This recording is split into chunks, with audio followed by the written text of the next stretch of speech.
I'm going to be doing the 50-hour service on my transmission filter on my BX2380 Kubota. Now the manual says at the 50-hour mark, just change the transmission filter. You don't need to do the oil, and I'm going to follow that. As you can see, I've lifted the front end up. I have jack stands underneath the axle.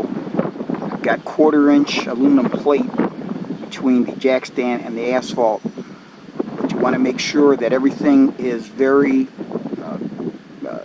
nothing is loose, everything is stable. So when you go up and push on it, nothing's going to move.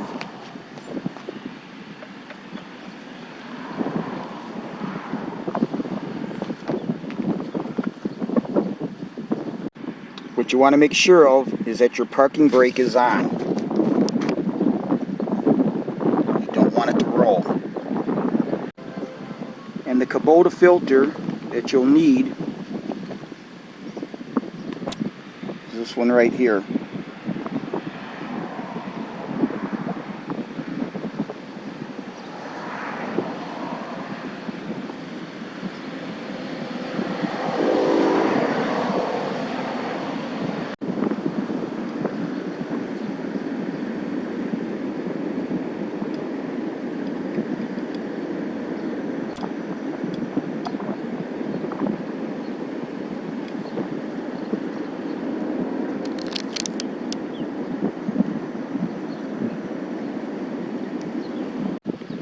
Okay, we're underneath the tractor.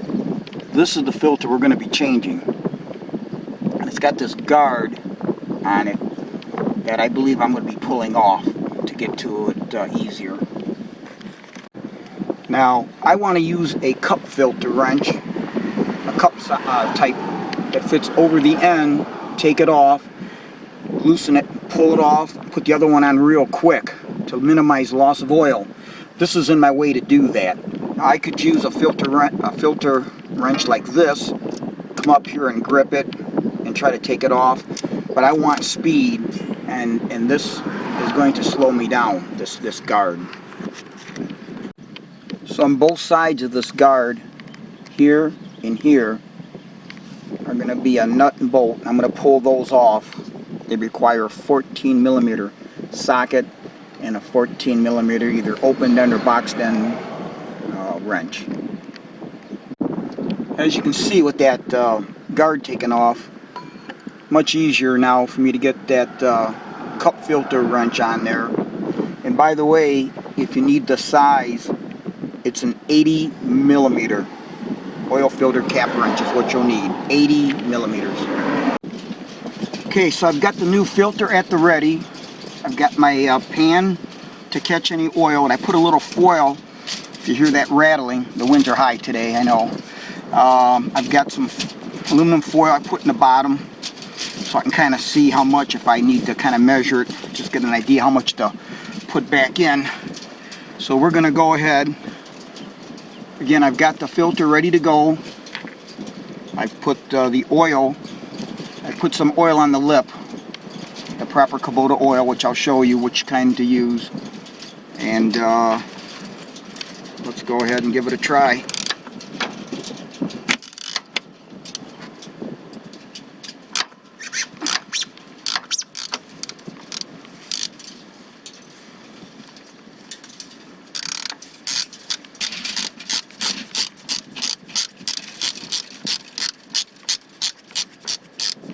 Well, the filter cap kind of stuck on there. Now that happens.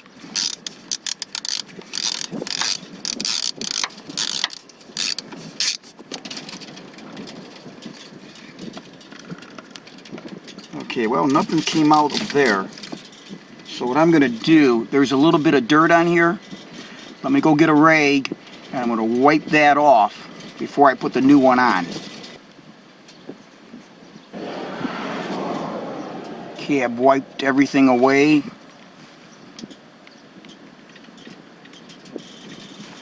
I'm going to go ahead and put the filter on.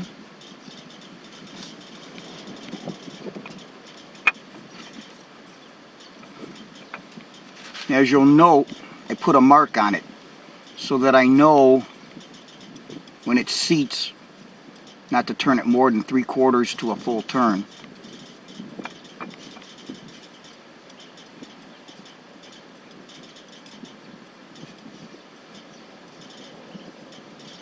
Okay, it's seated there, so I could come over to here. I certainly wouldn't want to go any further than that. I'm just going to turn it by hand.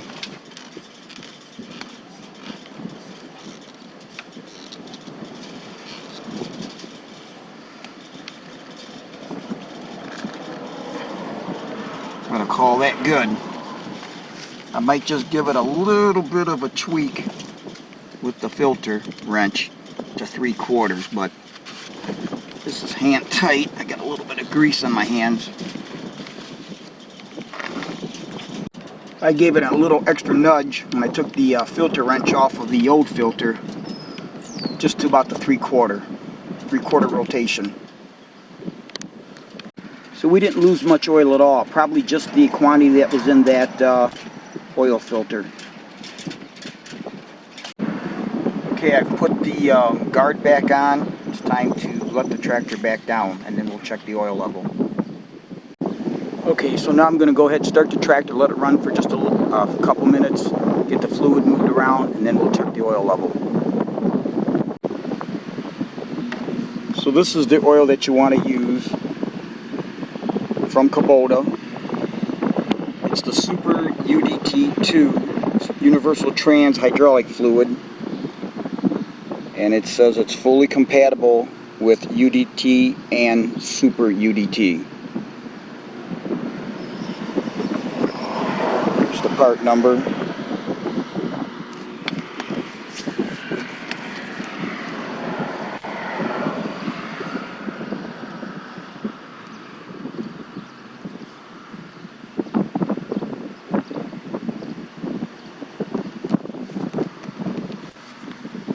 To check our fluid level, we're going to use this. This is your dipstick right down here, and your fill.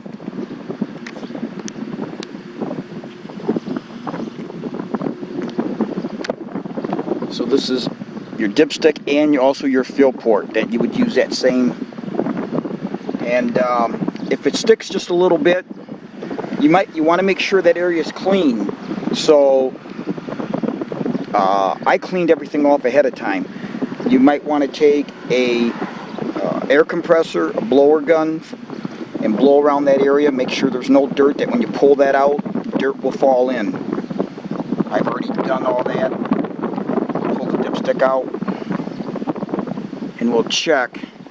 And from this, even with the stuff that I've drained, it looks like it's about halfway. Okay. I'm going to add just a little bit more, just a hair more. Then I'm going to go ahead and run it a little bit, and then check it and make sure. Now I did ask the Kubota dealer. He said this isn't like your normal transmission fluid. It doesn't matter whether it is hot or cold. He said they prefer it cold. So, you know, run it a little bit, stop it, let everything drain back down in your unit here, and then check it. So here's what I did, guys. You saw how I made that aluminum foil in that drain pan. I made a funnel type thing out of it, put what I got out of the filter and what came out into this measure cup. And I got it about 1 1/4 or so cup, something like that. So then I cleaned it out, did a good job, got everything cleaned out, put a little lacquer thinner in here, wiped it out, made sure that there was no dirt, blew it out. Then I put just 1 cup of brand new UDT2 in here, and I will be putting that back in and run it a little bit, and then double check the oil level. Now, on all of my funnels, they're all dedicated to oil, no matter what it is. So I've got this as the Kubota UDT2 Trans Oil, and this will then be kept in a container so that dirt stuff doesn't get in there, and even when I'm ready to use it the next time, I'll spray lacquer thinner down in here, use an air compressor, blow it out, even though it's going to be in a container with a lid. You want to be very meticulous about this oil, any oil for that matter. But this stuff is like water. See the consistency of that? Very light. Okay, so let's put that quantity back in. You want to make sure your funnel won't give when you start to pour in. So this has got this seems to fit good right there. And again, I neglected to mention it when I took off the filter, but I used an air compressor and blew around the area of that filter, just like I said to do in this area too. It's very important to keep the area clear as much as possible, so that when you do pull out the plug or take off the oil filter, you don't get debris dropping in any orifice that would get into the pump.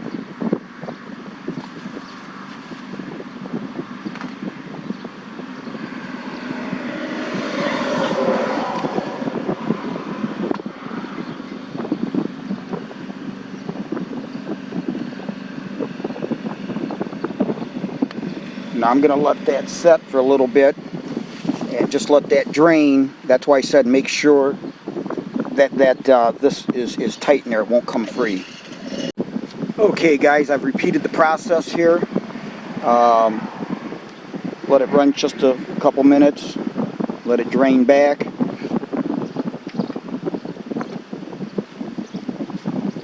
I don't know if you can tell by looking here. If it'll show up good enough. But in the hash mark, she's right at the top of my thumbnail there. So I'm going to call that real good. You don't want to overdo it. And then I'm going to be rechecking this, you know, as I use this. As you should always check it, but especially after you've filled it like this, just be a little more diligent in the middle of the job and just make sure that it's where it needs to be.